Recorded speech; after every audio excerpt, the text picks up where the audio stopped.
기도하겠습니다. 하나님, 이곳에 말씀의 영을 허락하여 주시옵소서. 성령께서 우리의 귀를 열어주시고 성령께서 또 종의 입술을 주장하여 주사 이 시간 하나님께서 원하시는 것들로 우리 안에 채워주고 또 우리도 결단하며 다짐하게 하여 주시옵소서. 예수님의 이름으로 기도합니다. 아멘. 지난 한 주 어떻게 보내셨습니까? 우리가 지난 주일에는 야외예배 보냈고, 화요일에는 대통령 선거일이었고, 또 금요일은 현충일이었고, 그렇게 보내다 보니까 이거 완전히 쉰 것도 아니고 또 열심히 일만 한 것도 아니고 분주한 한 주였습니다. 그 와중에 이제 반년 만에 정부가 꾸려져서 또 딴 세상이 열렸습니다. 당부드리는 것은 어쨌든 국민의 투표한 결과들이 일이 되었으니 정치나 진영이나 개인에 대한 호오는 뒤로 하고 일단은 나라가 속히 정상화되기를 우리가 함께 기도해야 할 것입니다. 결국 이 나라를 다스리는 분은 누구십니까? 하나님께서 이 나라를 다스리십니다. 내가 찍은 사람 됐다고 안심하고 기도 안 해도 문제고, 내가 찍은 사람 떨어졌다고 불평하며 기도 안 해도 문제입니다. 내가 찍었으니까 잘하라고 열심히 기도해야 되고, 내가 안 찍었으니까 하나님께서 이 나라 도우시기를 기도해야 합니다. 이렇게 기도할 이유를 계속 찾고 또 나라와 민족을 위해 기도하는 우리 모두가 되기를 바랍니다. 아멘. 이렇게 새로운 정부가 세워진 중에 우리는 역대기 말씀을 묵상하게 됩니다. 6월 한 달 동안은 역대상의 말씀을 보고 또 10월 정도에 역대하의 말씀을 살펴보게 될 것입니다. 이스라엘의 역사에 대한 말씀들을 묵상하면서 오늘을 사는 우리를 향해 주시는 하나님의 음성을 들으시기를 바랍니다. 아멘. 구약 성경 전체가 사실은 이스라엘 역사와 관련이 있지만 특별히 역사를 전하는 책들이 있습니다. 사무엘 상하, 열왕기 상하, 우리 역대 상하가 그렇고 또 그 밖에도 여호수아, 사사기, 에스라, 느헤미야 이런 책들도 그런 역할을 합니다. 그런데 다른 책들과 달리 역대기는 역사가 진행되는 중에 기록된 것이 아니라 시간이 많이 흐른 뒤에 이 당시를 회고하면서 성찰적으로 기록된 책입니다. 이것은 나중에 역사가 평가하리라 라고 있는 사실을 그대로 기술한 것과 달리 후대의 평가가 반영되어서 이때 이렇게 한 건 잘한 것이다, 이것은 잘못한 것이다 라고 하는 평가가 들어갑니다. 그래서 어떤 사람들은 이 역대기에는 객관성이 부족하다라고 말을 하기도 합니다. 하지만 객관적인 역사에 대해서는 말씀드린 것처럼 사무엘 상하, 열왕기 상하 다른 객관적인 역사서가 있으니 역대기는 아예 안심하고 철저하게 이랬어야 됐다, 저랬어야 됐다라는 기준을 가지고 역사를 들려줍니다. 바벨론에 의해서 유다가 멸망한 뒤에 왕족들과 귀족들이 바벨론으로 끌려갔습니다. 70년이라는 시간이 흘러서 바벨론에 이어 일어난 페르시아에 의해 이제 유배지 생활을 마치고 원래의 땅, 약속의 땅으로 돌아갈 기회가 열렸습니다. 그때 유대인들이 생각한 겁니다. 이거 나라가 망한 건가? 아니면 다시 회복되는 것인가? 과연 우리에게는 무슨 일이 일어났나? 그리고 우리는 앞으로 어떻게 해야 하는가? 그것을 찾아가는 것이 역대기 역사입니다. 우리가 지난 시간을 돌아보니 하나님의 말씀대로 살지 않고 불순종해서 나라가 망했다. 그런데 지금 그들이 원래의 땅으로 다시 돌아오게 되었다는 것은 불순종하여 우리가 벌을 받았지만 하나님께서 우리를 완전히 끝내버리시지는 않았구나. 하나님은 다시 기회를 주시며 회복시키시고 소망을 주시는 은혜의 하나님이시구나. 그래서 히브리어 성경에서는 우리 성경처럼 열왕기 다음에 역대기가 나오는 것이 아니라 구약 성경의 제일 마지막 부분에 이 역대기가 나오고 있습니다. 그래서 이 히브리어 성경을 읽는 유대인들로 하여금 새로운 시작을 촉구하려는 의도를 가지고 있습니다. 우리가 지난 한 주 동안 새벽 기도의 시간에 역대기 1장부터 9장까지 나오는 족보들을 쭉 살펴봤습니다. 역대기 족보는 아담으로부터 시작해서 아브라함을 거쳐서 야곱, 또 그의 12아들들, 그 12지파들의 족보, 이스라엘, 북이스라엘 왕국의 왕들, 남유다의 사울, 다윗, 솔로몬의 족보들이 등장합니다. 그리고 그 족보는 어디까지 이르느냐? 나라가 다 망했다가 포로로 끌려갔다가 다시 돌아올 때까지에 이릅니다. 그래서 우리가 지난 한 주 동안 새벽 눈을 비비고 나와가지고 누구는 누구를 낳고 누군 누구의 아들이고 누군 누구의 아버지고 일주일 내내 수많은 이름을 읽으면서 그 안에서 하나님의 음성들을 찾았습니다. 그 중에 이제 오늘 원래 본문은 여러분 우리 주보 안쪽에 말씀 되새기기를 보시면 이제 목장에서 말씀을 묵상하실 때 혹은 개인적으로 말씀을 되돌아보실 때에 오른쪽 위에 원래 오늘의 본문이 나와 있습니다. 역대상 3장과 4장 두 장이 오늘 내용입니다. 이 두 장 안에 유다 자손과 시므온 지파의 시므온 자손의 족보들이 나옵니다. 그런데 이 시간에 이제 두 장을 다 읽을 수 없고 또 이름만 쭉 읽을 수가 없어서 우리 많이 좋아하시는 야베스 본문만을 읽었습니다. 여러분은 목장 모임을 하실 때 혹은 개별적으로 말씀을 다시금 떠올려 보실 때 한번 쭉 읽어보시면 좋겠습니다. 오늘 전체를 3장 4장에서 핵심적인 내용들을 짚어가니까요. 새벽 기도회 때도 이제 전체를 다 읽기보다는 조금씩 발췌해서 읽었으니 따로 꼭 묵상을 해보시기를 바랍니다. 자, 이 앞에 나온 3장 앞에 있었던 역대상 전반부의 족보는 아담에서부터 포로기 이후에 이르기까지 모든 역사, 모든 왕들, 모든 자손들이 다 하나님의 주권에 속하였음을 고백하고 있습니다. 그래서 1장에는 언약 자손들 밖에 있는 노아에게 저주받은 아들 함의 자손들, 아브라함의 또 다른 아들 이스마엘의 자손들, 또 이삭의 쌍둥이 아들 중에 에서의 자손들의 족보까지도 나옵니다. 이스라엘 민족에게 그들은 이미 이방 민족이 됐지만 원래는 한 형제라는 거죠. 게다가 먼저 아수르에 의해서 멸망당하고 이방 땅에 다 포로로 흩어져 버린 북이스라엘의 이 자손 족보들도 나오는데, 여기에 나온 역대상에 나와 있는 족보는 바벨론에서 돌아온 유다인들에 의해서 복원된 족보이기 때문에 남유다를 구성했던 유다 지파, 베냐민 지파, 또 레위인들 외의 족보들은 좀 부실합니다.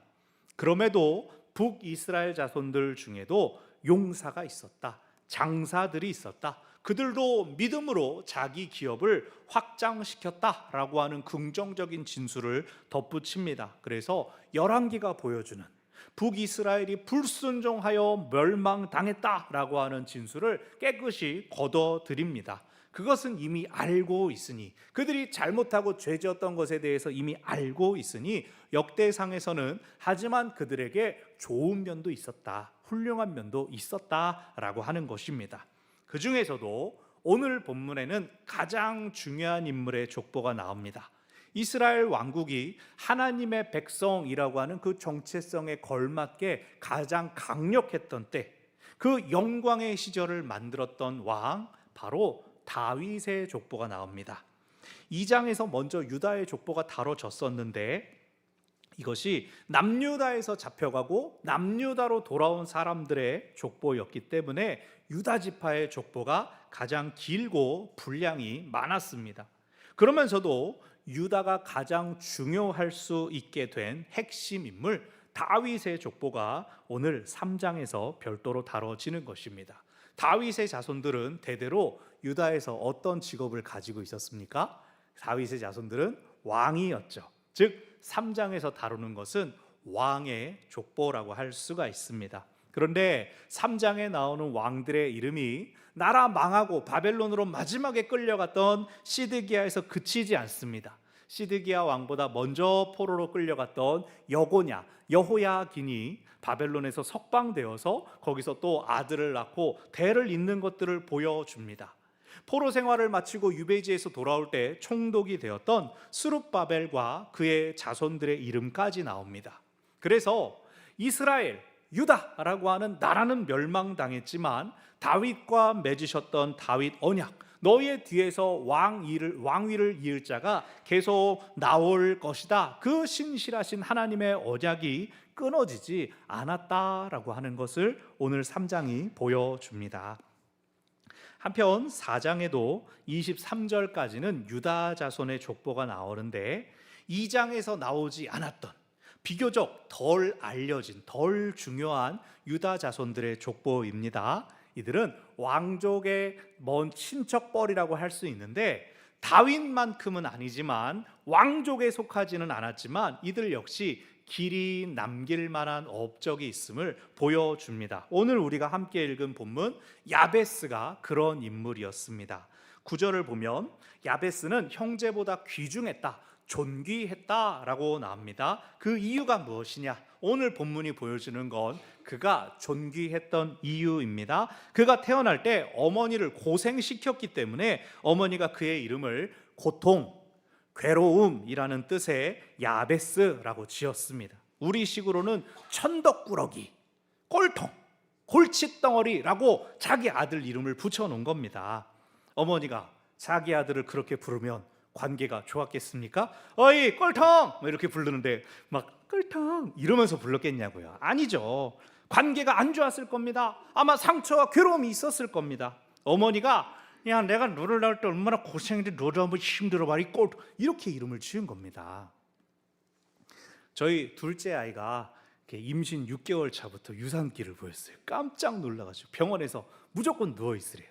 100일 동안 저희 아내가 거의 누워서 보냈습니다. 문제는 그 위에 이제 2살 난 딸이 있었다는 거죠. 엄마랑 놀고 싶고 안기고 싶고 그러는데 엄마는 계속 누워 있어야 되니까, 계속 안정을 취해야 되니까 애가 울면서 막 싫어하는데 어린이집에 억지로 보냈어요. 아직 말이 다 떨어지지도 않았는데 막 어머나 이러면서 울면서 어린이집 들어간 게 제 핸드폰 안에 있죠.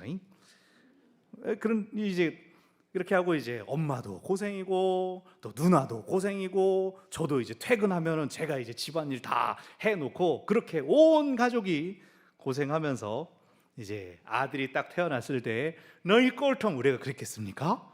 아니 지금도 너무나 이쁘고 사랑하고 야 너가 그렇게 힘든 시간이 있었는데 우리에게 와준 게 너무나 고맙다, 우리가 계속 사랑합니다. 근데 이게 대단한 게 아니라 보통이지 않습니까? 이게 정상이지 않습니까? 뭐 저도 저희 어머니 고생시킨 경험이 한참 있고 여러분 안에서도 태어날 때 여러 이야기들이 있을 겁니다.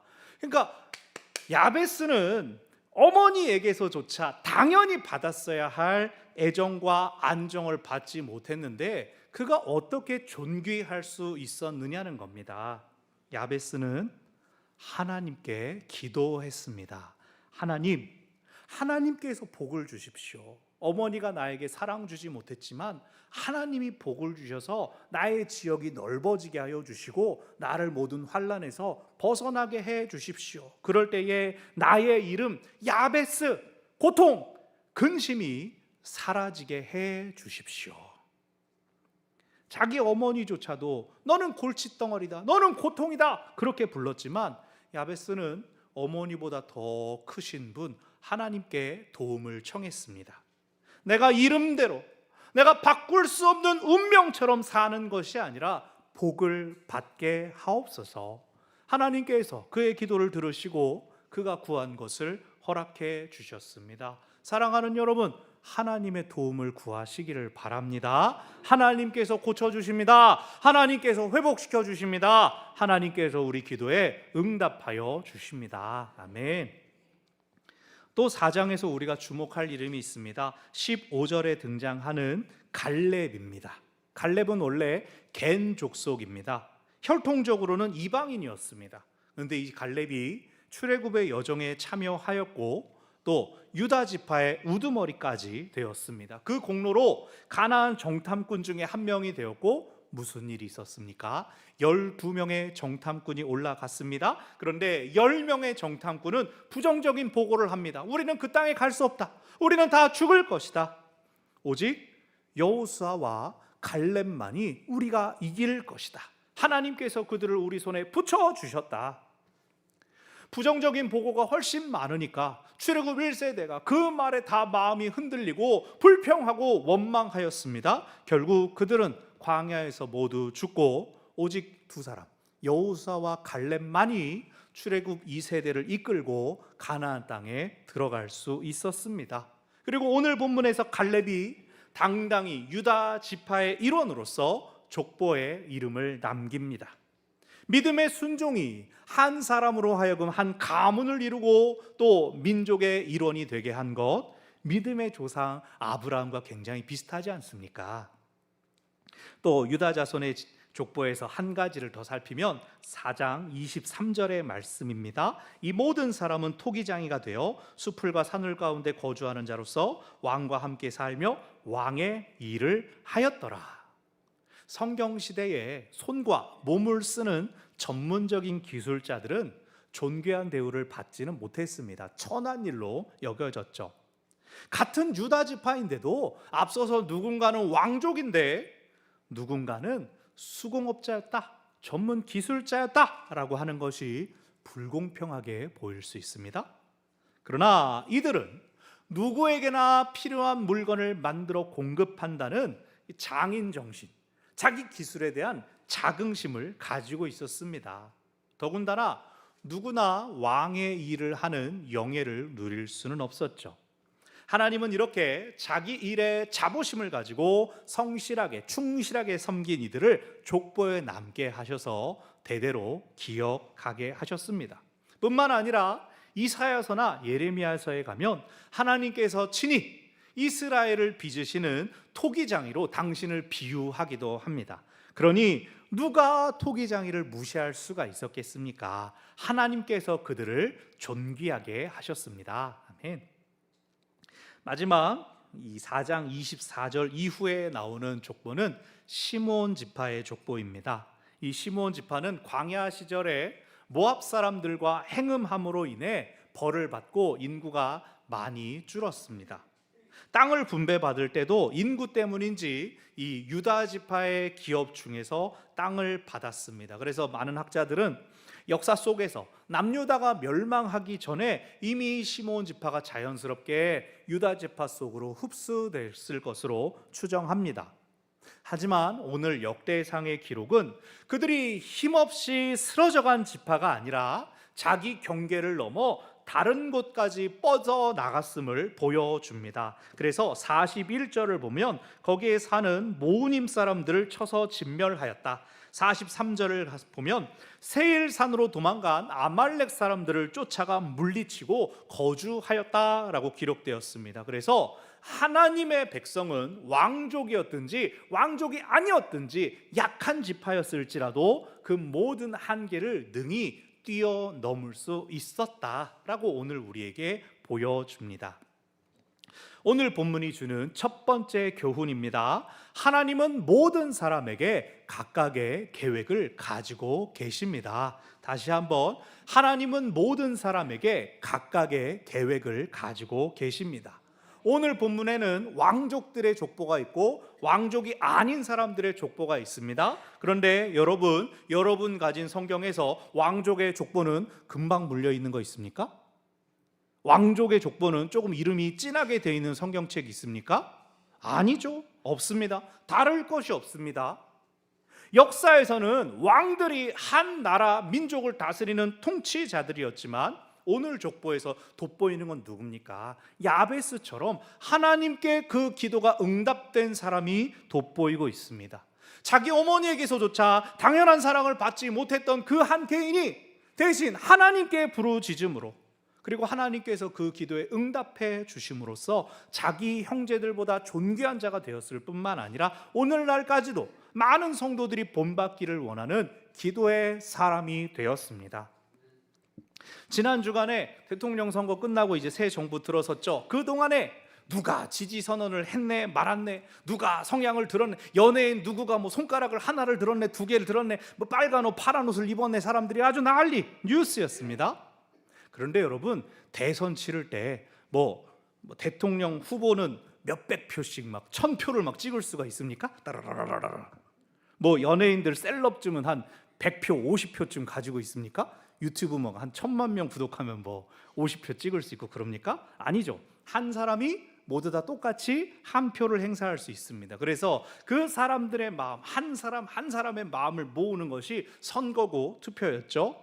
그래서 중복 투표, 대리 투표 이런 것들, 이 선거법들이 엄격하고 또 심각한 이슈가 되지 않았습니까? 부정이 있었다면 그 과정에 불법이 밝혀지고 죄는 없어지기를, 빨리 뽑히기를 바랍니다. 여러분, 모든 사람이 동등한 자격과 권리들을 가지고 있습니다. 왜요? 하나님께서 그렇게 지으셨기 때문입니다. 하나님께서 모든 사람을 존귀하게 만드셨기 때문입니다. 그러므로 우리는 하나님께서 주신 존귀함, 존엄함을 잘 지켜야 합니다. 어떻게 지킬 수 있을까요? 야베스처럼 담대히 기도함으로써, 갈렙처럼 믿음으로 나가 싸움으로써, 또 어떤 사람들처럼 자기의 은사를 잘 활용하여 섬김으로써 우리는 하나님께서 우리 각자에게 두신 특별한 사명과 계획을 드러낼 수가 있습니다. 우리를 향하신 하나님의 선한 계획을 이루는 우리 모두가 되기를 바랍니다. 아멘. 오늘 본문이 주는 두 번째 교훈입니다. 하나님은 기도를 들으시고 회복시켜 주십니다. 다시, 하나님은 기도를 들으시고 회복시켜 주십니다. 여러분, 내가 찍은 사람 대통령 안 됐어요. 그럼 그거 하나님이 내 기도를 들어주시지 않아서 그런 겁니까? 여러분 중에서 나는 꼭 될 사람만 찍어왔어, 내가 찍으면 그 사람은 대통령 됐어, 그런 분들 계십니까? 정치 말고 운동 경기, 여러분 내가 응원하는 팀은 무조건 이겼어, 그런 분 계십니까 혹시? 운동 안 좋아합니까? 왜 희한하게 그런 징크스라고 하죠. 내가 응원하면 그 게임 져, 내가 TV 틀어서 응원하면 경기 져, 그런 사람 많죠. 2002년도 월드컵 기억나십니까? 저 원래 운동 좋아하지도 않고 이렇게 잘 하지도 않아가지고 잘 안 보는데, 그냥 자취방에 있다가 와 하면 골 넣었구나, 우 이러면 반칙했구나 그냥 귀로 듣고 상상만 하고 있다가, 야 그래도 이 역사의 흐름에 나의 족적을 한번 참여해 봐야지. 그리고 서울시청 광장에 딱 나갔는데 그날이 독일전이 있는 날이었어요. 날짜도 찾아보니까 6.25 그날. 저 때문에 진 걸까요? 내가 안 봤으면 결승 진출했을까요? 괜히 그런가? 괜히 제가 써놓고는 그게 아닌데 그런가? 여러분, 하나님께서 기도를 들으신다라고 하는 것은 무조건 아무거나 다 아뢰라 그런 뜻이 아닙니다. 야베스가 지역을 넓혀주세요 라고 기도한 것은 나 부자 되게 해주세요, 그게 아닙니다. 야베스는 언약 백성으로서 기업을 확보하는 하나님의 사명을 감당하기를 원했습니다. 그래서 나의 힘과 능력이 아니라 하나님의 힘을 의지하기를 원합니다. 나의 한계를 뛰어넘는 건 하나님이 허락해 주셔야 합니다. 나의 어머니도 나를 구제불능 고통덩어리라고 부르고 있지만, 나의 주변 국가들이 이스라엘, 저 버러지, 저 약소국가 그렇게 부르지만, 우리와 함께 하시는 하나님께서 우리를 크게 하실 줄을 믿습니다. 그 기도를 하나님께서 들으시고 응답해 주신 것입니다. 시므온 지파 역시 우리는 유다 지파에 이렇게 맹냥 물려 있어요, 우리는 나갈 수가 없어요, 수가 적어요, 그런 현실적인 한계에 갇히지 않고 담대히 나아갔을 때 하나님이 주시는 승리를 경험했습니다. 하나님께서 기도를 들어주신다는 것은 그가 이미 하나님과의 깊은 교제 안에서 하나님의 뜻을 이루기를 힘써 왔다는 그 전제가 있습니다. 기도는 주문이 아닙니다.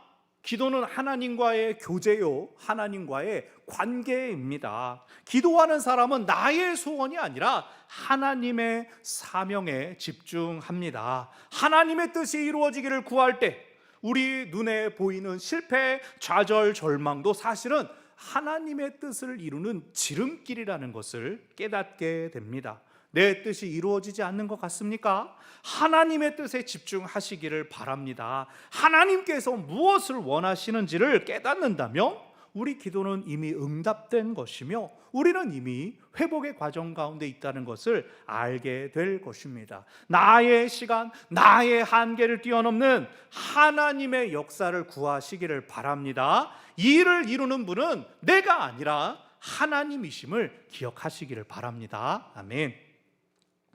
말씀을 정리합니다. 오늘은 성령 강림 주일입니다.